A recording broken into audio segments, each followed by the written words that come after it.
Hello, everyone. Welcome to another session on Big Purple and Unix. So hopefully by now, all of you got access to Big Purple as well as remote access. So today, the whole session is going to be on Big Purple. So the first thing we're going to do, we're going to log in. So remember SSH, then your Kerberos ID at bigpurple.nyumc.org and your email password. Then you should be in your home directory. And before logging into Big Purple, make sure you got a remote access client working. If you are not on NYU Langone network. So if you are, you don't need to do that. So last time I talked a lot about how to use Unix and so on. And today I want to talk a little bit more about Big Purple and what kind of tools are available on Big Purple for you. So let's say you want to access some specific tool, but you're not sure whether it's on Big Purple or not. What you can do, you can see the whole list of tools that are available to you by typing module avail. And if you press enter, it's going to give you all sorts of tools that are available for you. And if you just keep pressing enter or return, you can see there are it's a very big list that is available to you. Then to get out of it, press Q on the keyboard and you're going to get out of it. Now, let's say you're looking for a specific tool. You can say you're looking for R. You want to use R, but you don't know whether it exists on Big Purple or whether it does not. So you can do module avail R, and it's going to show you all tools that start with R. And a lot of them are just R, which is the language. And here there are several different versions of R, so you can actually pick the one you want. The other thing, how do you actually download, start working on with those tools? So first, if you're gonna type R without doing anything, it's going to tell you command.found. And why is that? Because the module is not loaded. So to load the module, you got to do module load. And then let's say I want this version of R, which is R 3.43. And now how do you tell whether it's loaded? First of all, it didn't give you a mistake. So it's already a good sign. But then what you can do, you can also check whether it's loaded in your environment. So you type module list, and it has some default tools here. For instance, Slurm. Remember, Slurm is a job manager on Big Purple. Then there is always a default environment. And then it also loaded R, and this little tool that R depends on. So now, if you type R, you can actually use it. You can say, I don't know, A3, and then here's your variable 3, and then you can get out it by quitting it. Then save your workspace image. I'm gonna say no. So now R is available to you. You can also, let's say you want Python, you can also download Python. So you do the same thing. You do module avail Python. And here there are all the Pythons that are available to you. So let's say I want this 3.7 Python. So I'm gonna do module load. Oops. Let me copy it properly so I don't have to type it. Python. And now if I do Python, it gives me a Python prompt, and I can do the same sort of thing.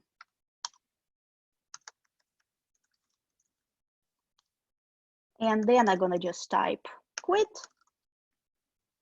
and it's gonna quit Python. So, and if you type module list, oops, with a space between module and list, you're gonna see that right now you have also Python loaded. Now, how do you unload packages? Let's say you don't want this version of R anymore.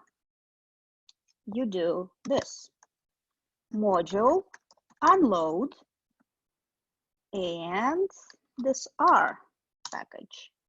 And right now, if you do module list, the R has disappeared. So the other thing which might be useful for you, there is also a good command called module purge. If you notice, there is always some default environment. There is default environment here, there is Slurm default environment, and let's say something in default environment you want to change, or something conflicts with the tool you're trying to load. If you do module purge, it's going to delete all the environments, including the default environment. But keep in mind that you will have to load Slurm explicitly if you are going to try to submit the jobs. So now, next thing we're going to do is to talk a little bit what can be found in our cluster except tools. So first of all, again, the job manager is Slurm in Big Purple. So all the job manager's commands, all the sort of Big Purple related commands start with S. And one of them is sinfo. So if you type sinfo, you're going to see all sorts of interesting things here. So first of all, they're going to see such thing as partition. So what's partition? So there are several partitions on Big Purple, and most of them depend on how much memory you want to use and for how long you want your job to be running. All the partitions that are short, they support jobs running up to 12 hours. So also you have, keep in mind, time limit here. So availability, if it's up, it means it's available. If it's down, it means it's not working. So time limit. So let's say for CPU short here, there are 12 hours. Then for anything medium, CPU medium, it's going to be 5 days. And for CPU long, it's going to be 28 days. And I'm going to talk a little bit later about how do you choose how much memory, CPUs, and time you give your jobs. So, and also it gives you information about nodes, like how many nodes are available for this partition. So you don't need to worry about this prod or dev partitions. What you need to worry about is first all the CPU partitions. Then there are FN partitions. So these are FAT nodes. It's when you're trying to run a job with a lot of memory. Let's say you're asking for 80 gigabytes of RAM.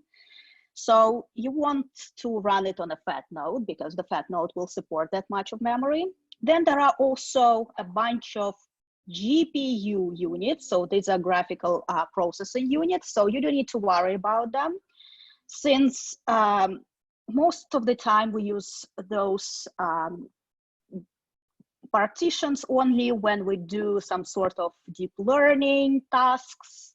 And usually for regular bioinformatics, we never use GPUs, unless there is some rare tool that supports the use of GPU. So if you're going to try to run regular bioinformatics tool, it might not even work on GPU because for GPUs, the scripts need to be written in a specific way to begin with.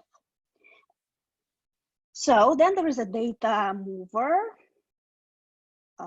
partitions, which you also don't need to worry about too much. You can move your data without any problems on any other partition. If you are moving terabytes of data from one place to another, I would say contact HPC and ask them for some help on how to do it in the most efficient manner. So now these are all partitions that are available to you, the nodes. So remember, nodes are the number sort of computers. And here there are like the numbers and the state of them. Usually you prefer the ones that are called mix, but you don't need to specify it because this is a default and the system is going to direct you to this mix state nodes anyway. So the next thing we're gonna do is investigate how much memory does our cluster has. So if you do df.h, and df is a command that reports file system disk space usage, and h is sets for, it sort of stands for human.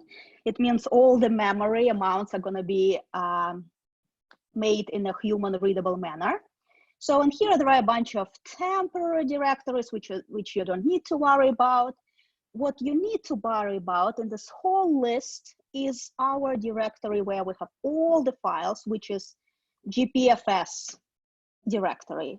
And we have the total of 7.4 petabytes. However, right now, there are only 730 terabytes available. So we have only 9% of memory available. So this is a little bit of a warning. So that's why make sure when you don't need some files on Big Purple, please delete them. Otherwise, it's going to keep clogging Big Purple and nobody will have access to that memory. And remember, Big Purple is a shared resource, so everything is shared between the users. So then the other thing that I can show you, let's say you don't want to see this whole list of different directories. Let's say you're only interested in how much of GPFS directory is used.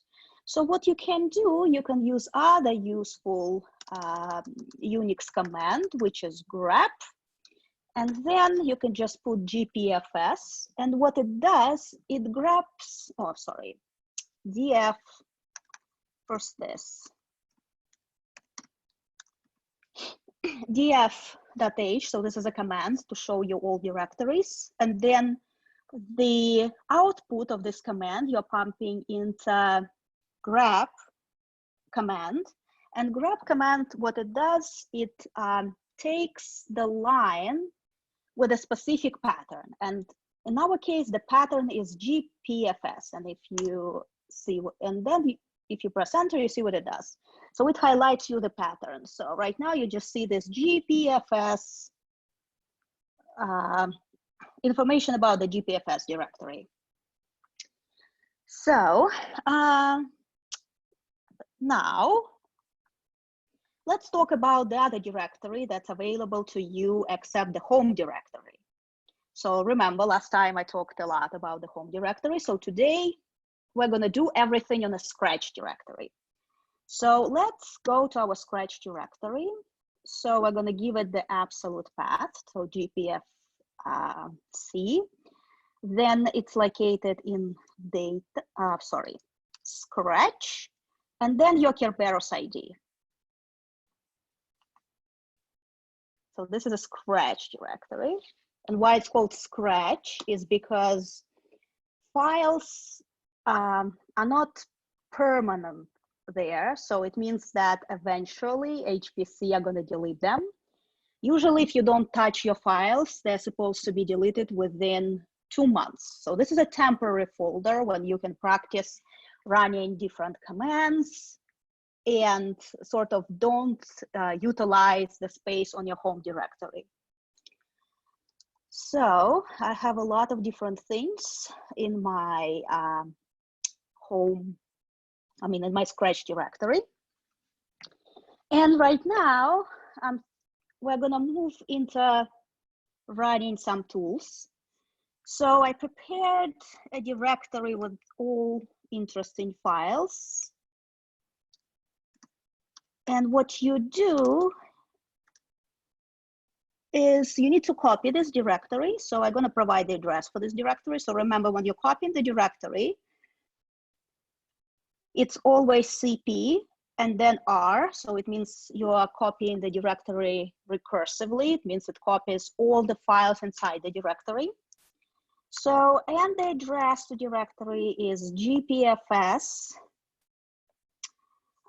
data courses, the name of our course, which is by 20. And then I have a directory called Unix_2. And to copy it in my Scratch directory, because I'm already in my Scratch directory, I can just press that. And it's gonna copy the whole directory here. So if I do ls, the Unix_2 directory is here. So actually,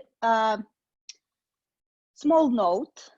So never name your files or directories with a space in the name. If you wanna like separate Unix and 2, put an underscore. And generally it applies to other programming tasks as well. So it's a very good habit. Never name your files or directories with spaces in the names. So let's see, while you are copying this directory,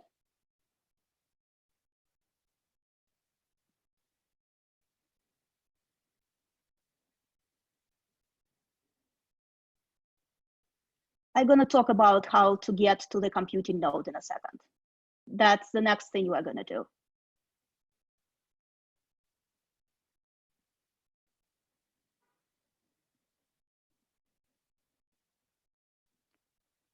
Yes, you never can run anything that doesn't give you the output right away on login node. I'm just showing you because you don't know how to log in to the computing node yet. So if, especially on prints, if on prints you're gonna start doing anything on the login node that lasts more than 2 seconds, it's gonna kick you out of every single terminal window that you have opened, and it's gonna send you an angry mail saying like, what are you doing? You're not supposed to run anything on login node. So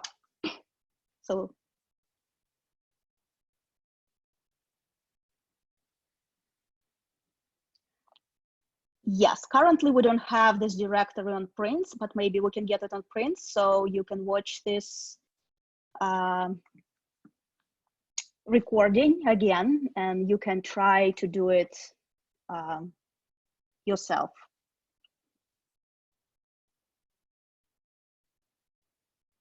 Yeah, it's not supposed to copy bugs with Biomics and other directories. This is just the directories that I have in my Scratch directory, because I use Big Purple a lot. So I have a lot of different things here. So you only need to have Unix_2 in your Scratch directory. Please don't copy other directories because they're huge.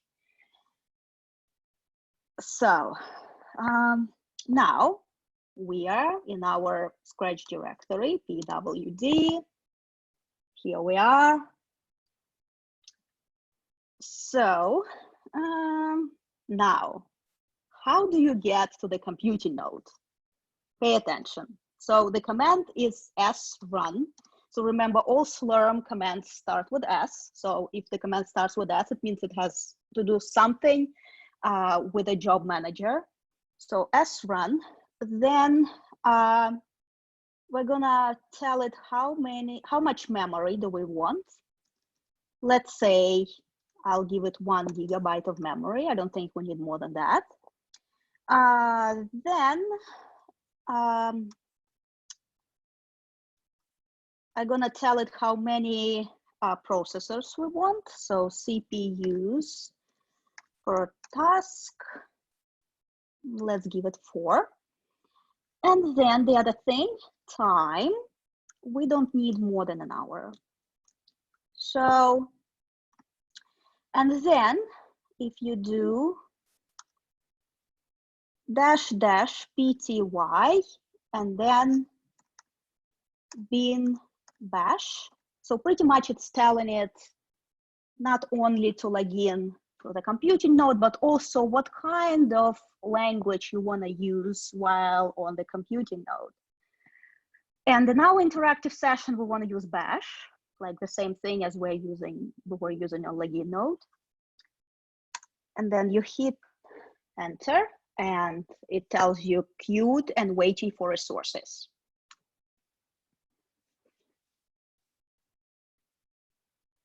So hopefully it's going to give me some resources, and you as well. You know, sometimes you have to wait to get to the interactive session. So I would recommend not ask for a lot of memory and a lot of running time when you are getting to the interactive session. So we usually use interactive sessions just to try things out.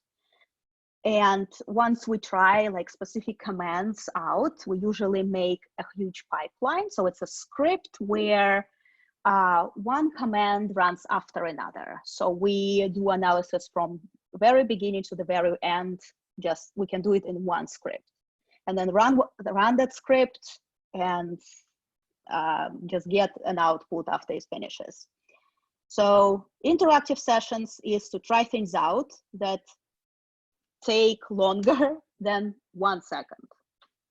So, and now, and also keep in mind, so once you get to the computing node, so here I'm on computing node 10, all the modules that you loaded before, you have to reload them again, because right now you're in a different session, and every time you log in and you're trying to use some sort of module on Big Purple, you have to reload it again.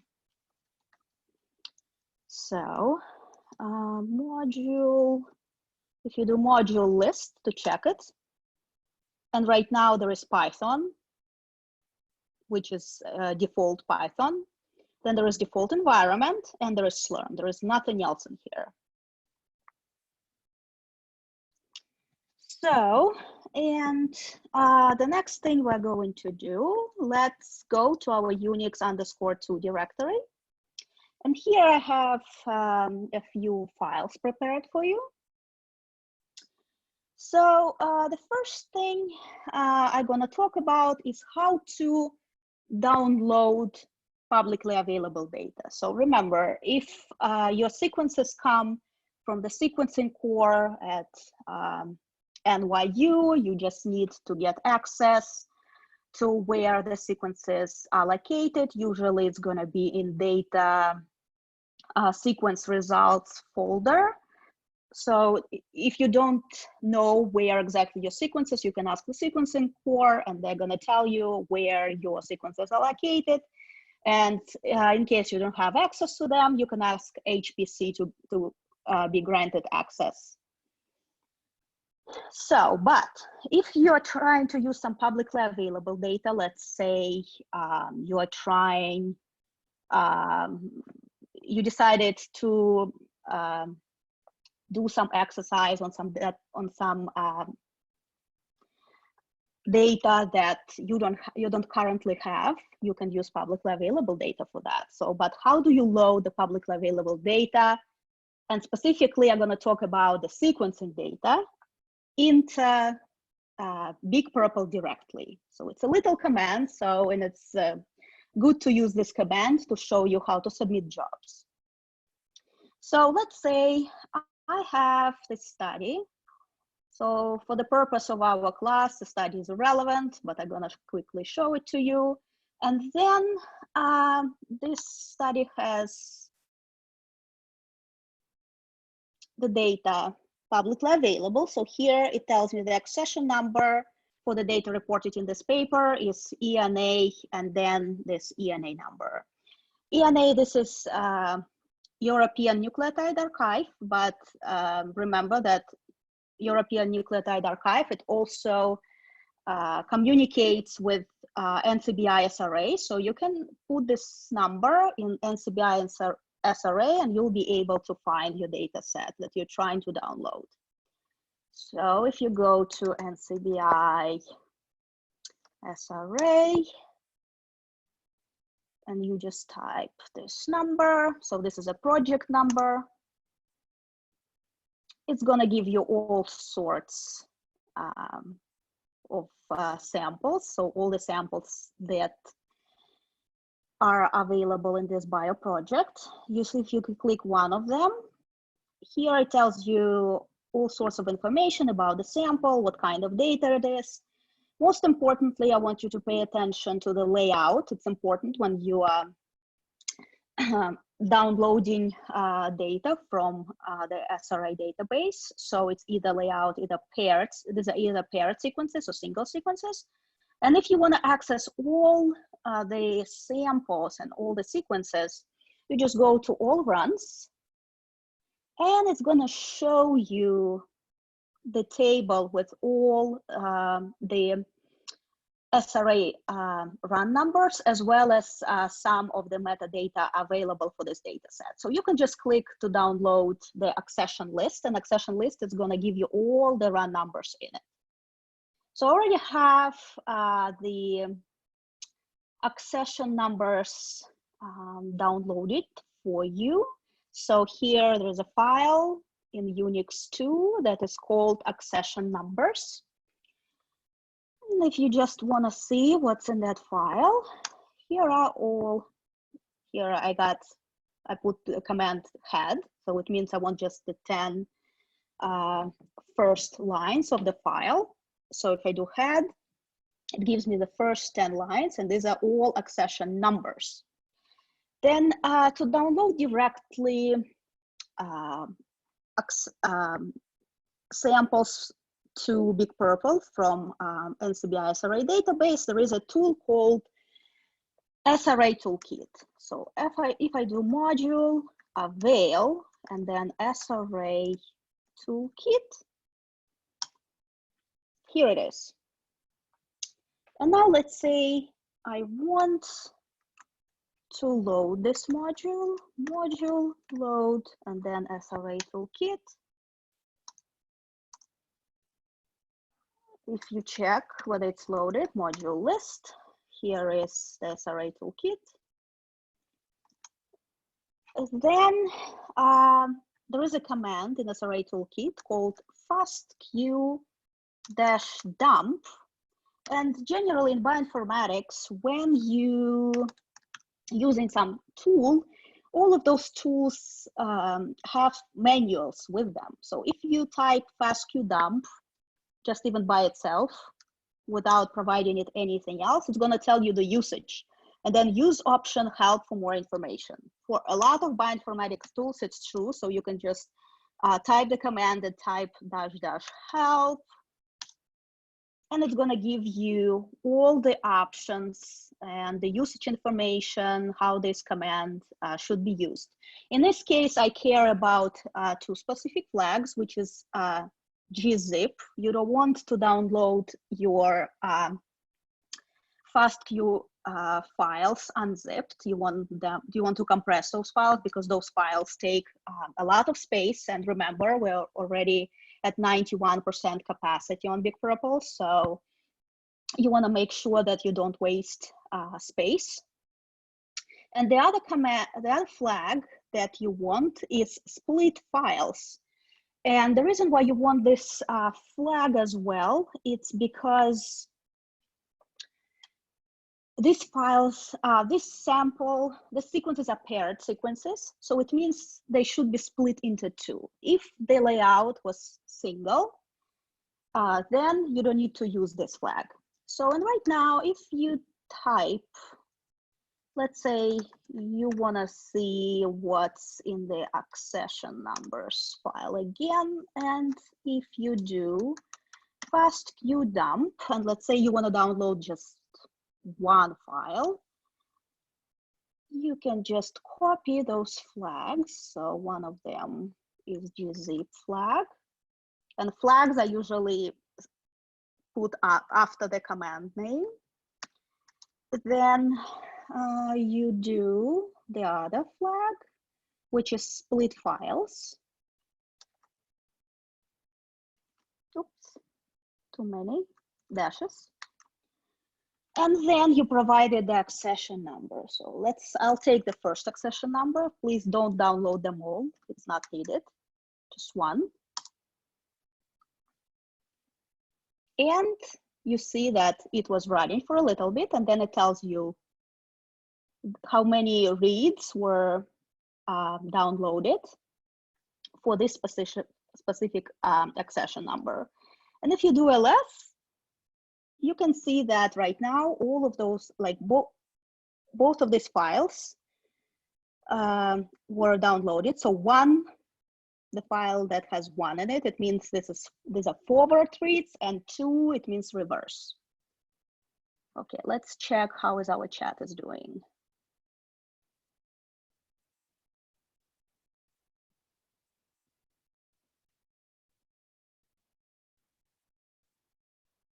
Yeah, sometimes if all of you are trying to get on computing node, cluster can be easily overwhelmed. Plus, there are a lot other people who are running all sorts of jobs on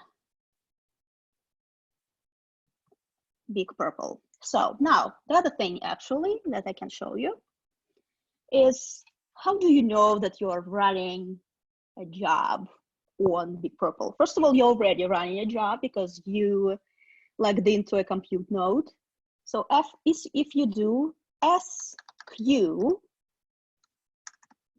-user, so -u, and then your Kerberos ID, it's going to tell you that you're running a job. So I'm running a job. So this is bash script on a CPU short. This is the job ID. This is the time it has been running on just one node, and this is the node number. And this state, right now it's R, means running. Now you can also see what other people are running. So if you do just sq without username, you're gonna see other things that people are running. And here you'll see a lot of PD, and PD stands for pending. And it can be a reason for pending. So the person can submit too many jobs, then the person can exhaust the memory quota for each user. So I think the memory, last time I checked, it was 2000 gigabytes of RAM that you can use simultaneously. It doesn't mean that you're submitting one job with 2000 gigabytes, but maybe you have, let's say, 100 jobs that you gave 20 gigabytes of RAM, and you are running all of them. So if you're trying to submit something else, you're gonna see here the reason that you're asking for too much memory that is not currently available. Then resources is another reason. So maybe the resources you're asking for is not available, so somebody else is using it right now. Then there is a priority. So when you ask for too much time, too much memory, too many CPUs, your priority goes down. So on cluster, we have, this is sort of a scheduler when you schedule your jobs, and then they will run according to priority. So let's say if you currently ran a lot of jobs, your priority is going to be lower when you just ran one job with like requesting only 1 hour of time and a few gigabytes of memory. So keep in mind, so you cannot give your jobs too much memory or too much time, because your priority is going to be low, and your jobs are going to be in this pending state forever. Then also CPUs is another issue. So you cannot request a lot of CPUs. Then dependency, I don't even know what this user is doing right now. Some of the dependencies are not available. So here there's another one, nodes required for job are down, drained, reserved for jobs in higher priority partitions. That can be another reason. And I think, and these are lucky people who have their jobs running. And then this is a job hold because I think too many jobs were submitted. So let's go back to our Unix_2 directory. So right now you have these 2 files downloaded. You can actually see what's in those files without unzipping them. So you can do the zcat command, and then let's say the name, just the name of the first file, and then you can pipe it into head. And it's going to give you the first 10 lines of that file. So the other thing we're going to try to do is, let's say you don't want to download like files like one by one on a compute node. You want to automate the process. So here I have another file called download. And here I have the same command, fastqdump, and all the flags that I used before. Then we're going to talk about this one, which is a variable, in a second. And here I have also an output directory. And I create the output directory in my script as well. So what all of those things mean here? So shebang bin bash, it means like this hashtag exclamation mark means shebang. So shebang bin bash, it means that you are asking for bash to be, so this script is going to be read as a bash script. And then all of those as batch commands that always start with a hashtag, because when you provide a hashtag, it means that bash is not reading anything that starts with a hashtag, but the job scheduler does. So these are specific commands for the job scheduler and to give it information on how many CPUs we want, how much time, which partition to use, memory, and so on. So here there are different flags that you can give it. So you can give it the job name, you can give it mail type. So in this case, I only ask it to email only if this job fails. So there is also another options here. You can use end or begin in capital letters if you want to know when your job started and when your job ended.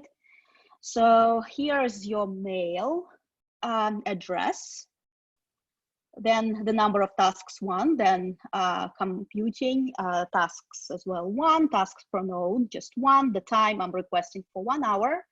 For partition, I'm asking it for CPU short, but actually, you know, you don't need even to put partition here, because if you're asking for 1 hour, you're going to be put on CPU short anyway. And then I'm asking for memory per CPU. I'm asking for 4 gigabytes. And then the next thing I do here is that I load the Sra Toolkit. So this is, you always have to load all your tools in your jobs. And then I create the output directory. So I created in my Scratch directory, and I called the directory raw files. And then I make this directory, and then I do fastqdump. So let's talk about it, this one variable. So this is a variable that is read from the command line. So actually the first thing we're going to do, we're going to try to modify this script, because you can see if you are going to try to run it, you will have to give it your email address and your Kerberos ID in order to run this script. So how do you modify scripts, or how do you write scripts from scratch on Big Purple?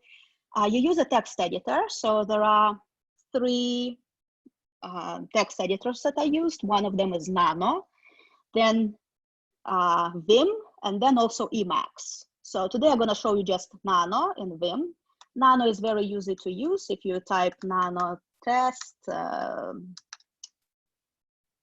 the name of the file, it literally tells you in plain English how to get out of it.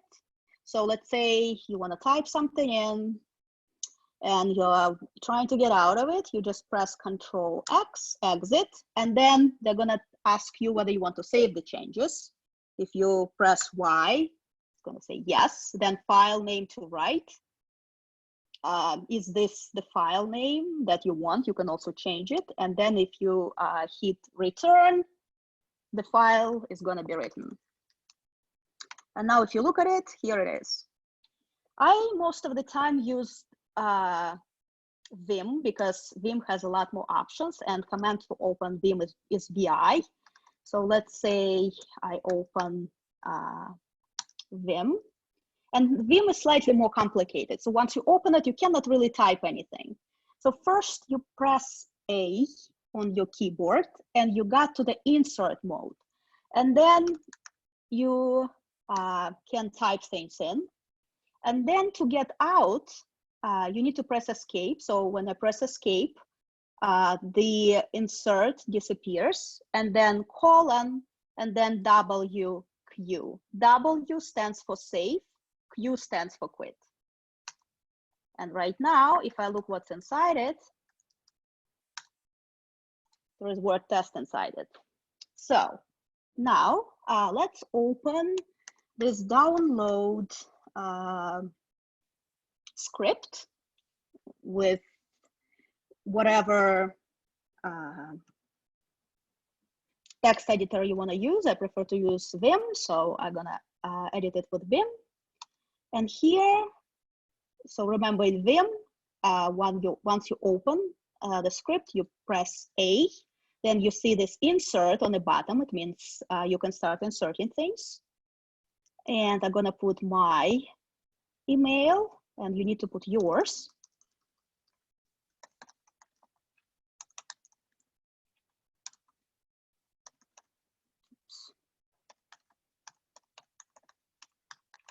That's one thing to modify. The second thing to modify is your Kerberos ID. And remember, make sure there are no unnecessary spaces, because Unix is very specific when it comes to typos and spaces. And then to save it in Vim, I'm gonna press escape. So it's gonna get me out of the insert mode, and then colon, and then W stands for save, and Q stands for quit. And now if I look at it, it actually changed. It has my email address in it and my Kerberos ID. Let's look what's going on in our chat. I see like there is people I like talking about.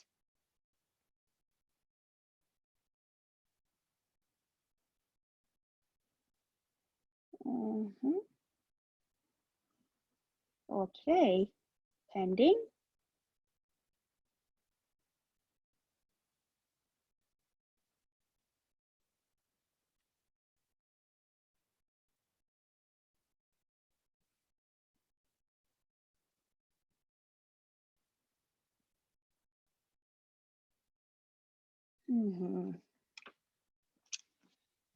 Okay, once you did that, so remember, you have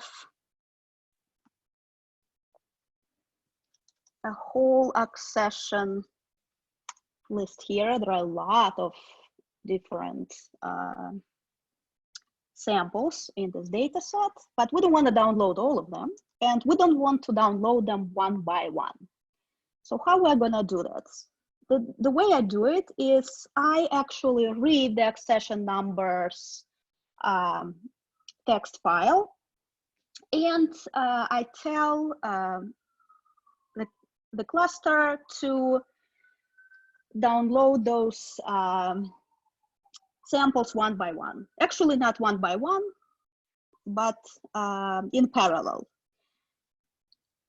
So for that, I can create a loop. Oops. And right now it's going to require a little bit of typing from you. So if I do cat accession numbers, and then let's say I just want the first 3 files to be downloaded. I don't want all of them. So I can just do head 3 and then semicolon, do as batch download, and then the name of the sample from the accession number. So it's pretty much what it does. It goes through every line in this file, and it reads each of them separately, and it submits a separate job for each line. So remember that variable 1 in the script. This is exactly what it corresponds to. It corresponds to this I variable. So it's I variable, which is one of the sample accession numbers. And then, okay, do batch download sh, and then semicolon, and then done. And this is the correct syntax to run it. And then when I hit enter, I see 3 jobs submitted. Now, how do I check the jobs are running? sq -user and then my username. So here it tells me they are. So this is my interactive job that is running. And those other 3 jobs that I just submitted, they're pending because of the priority. But now, let's say I hit it again. When you see CF, it means it's about to start running. And then when I check again, you're going to see run, that it's running actually. You see R, it means running. It's going to give you all the output files. So here, let's, if you open this Slurm output, right now, it tells you what happened. So that many spots were read and written for this specific sample. So, hey, Angelina, sorry to interrupt. Yes. I think some people are having issues with Vim. Can you maybe go over that again? Okay, sure. Vim,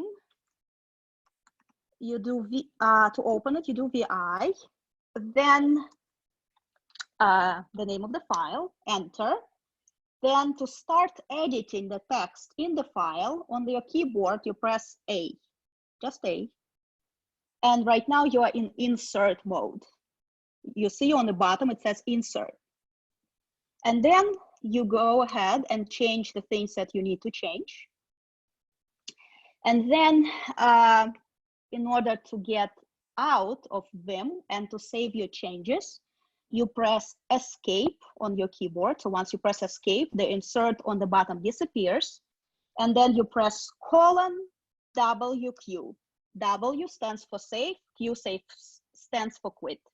And you press enter, and all your changes that you made in your file have been saved. So now if I check how my jobs are doing, I have only the job that is my interactive job running. So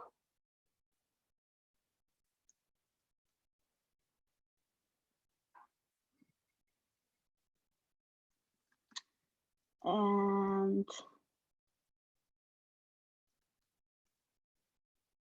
let's see. And where is the directory it made?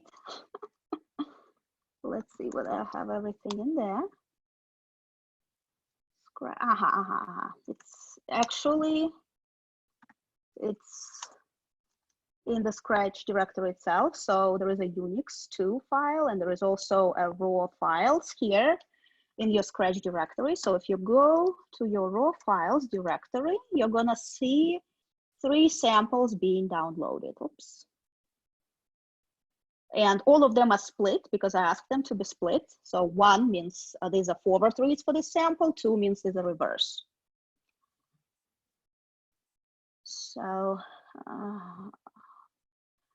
The other thing I want to briefly talk about is while you're trying to edit the script is how do you figure out how much memory, how much time, and how many CPUs you ask for when you're submitting your jobs? The answer is there is no good answer because nobody knows. It depends on what kind of process you're running. So some processes require more memory, some require less.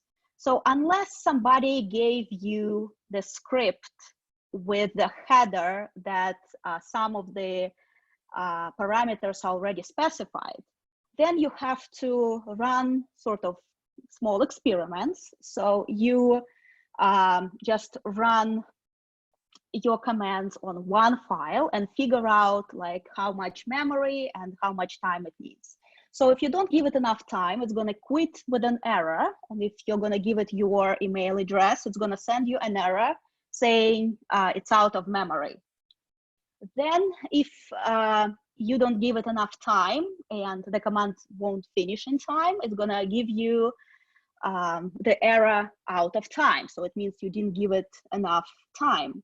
So, and this is how you sort of experiment with this. And once you start, running more jobs, it's going to be easier for you to figure out how much memory and how much time and how many CPUs you're supposed to start with. But remember, the more you're asking for, the lower is your priority. So your jobs are not going to start right away, and they're going to run one by one slowly instead of several jobs running at the same time. So raw files. Now, the other thing I want to do, if I'm going to go back to the Unix file. So here there are all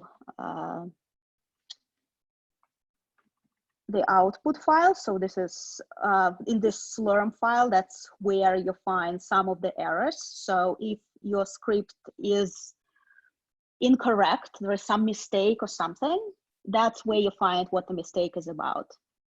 But if it's a slurm mistake though, so means this is a job scheduler mistake and it's like out of memory or out of space, it also can be sent to your email address. So remember, that's a good option. Or let's say when you are not in front of your computer, you actually can figure out when your job failed and why it failed, or when it ended.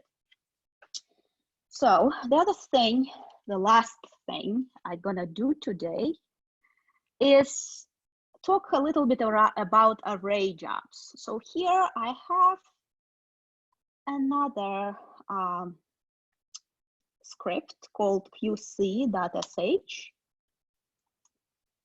And what it does, it actually, I don't need to submit a loop to submit those downloading jobs in a loop.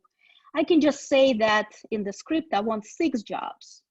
So this is a script that you probably don't have time to run today, but you can run it on your own. So again, this is, it gives all the slurm parameters here.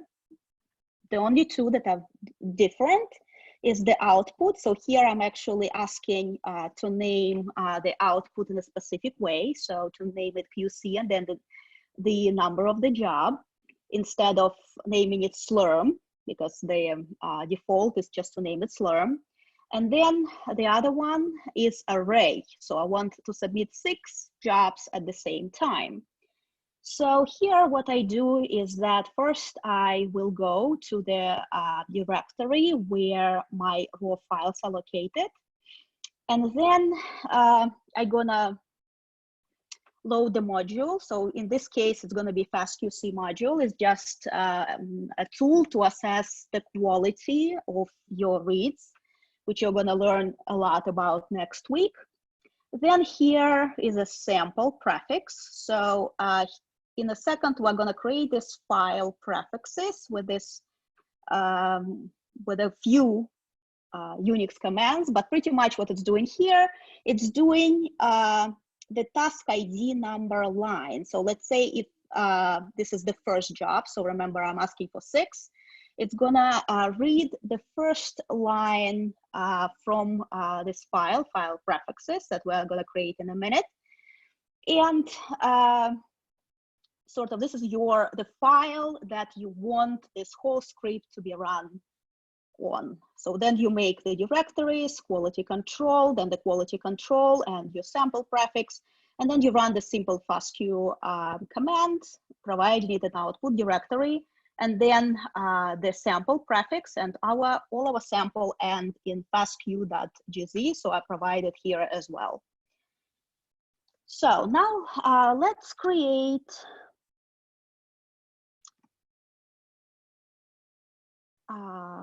our file prefixes.txt file. So if you do ls raw files, you can actually pipe this command into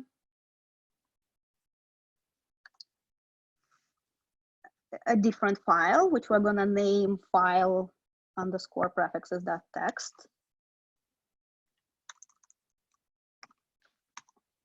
So, and right now, if you cut it, you will see that there are files, all the file names are here. However, we just need file prefixes, so we don't need this .fastq.jz. So what we're gonna do, we are gonna get rid of it. And how we're gonna get rid of it? We're gonna use a set command for it. By the way, this is a very useful command. So try to look through the set manual. It does a lot of good things. It's gonna make your life a lot easier if you know how to use this command. So, and I'm gonna change this fastq.jz to pretty much nothing in those between those forward slashes. If there is nothing, it means I'm changing it to nothing. So pretty much I'm substituting this .fastq.jz to nothing. I'm just removing it. And this flag I, it means in place. So I want to change the file without writing a new file. And I'm going to do this, file prefixes. And now if I cut my file prefixes command, here are the prefixes. And now let's go back to our Unix directory and oops, let's see. First of all, this file prefixes should be in raw files directory, which it is, or which is not, right? So it's in our Scratch directory, so we're gonna move that. If to move file prefixes to raw files, and then, oops, what you are gonna do, you're gonna go into your Unix _2. This is where your script is. Remember, if you are asking to run a script just by itself without providing it any paths, it means it's looking in this current directory you are in. So, and if I'm gonna, actually I need probably to change it. So I'm gonna change it quickly. Let's see, do I need to change anything in it? Yes. Email, just my email and my Kerberos ID again. So this stuff you can do on your own. I just want to show you how to run array jobs.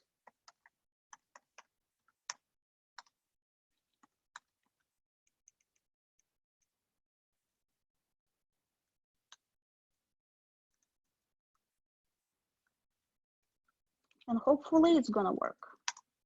So I'm gonna do batch, qc.sh, it submits as batch job. And if I do sq and my username, it's gonna tell me pending. So as soon as it starts running, it's gonna actually run as 6 different jobs. So you see here, this is the job ID, and this is 1 through 6. So it's gonna actually start running 6 jobs with me submitting just 1 job. So that's all I have for today. So I see a lot of chat going on. Okay.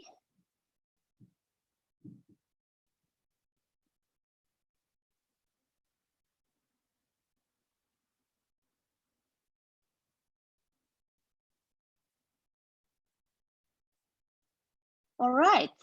I think most of you got it, at least I hope so. Remember, you can watch this lecture again and try to play with these data sets again. Thank you for listening, and we hope to see you next week.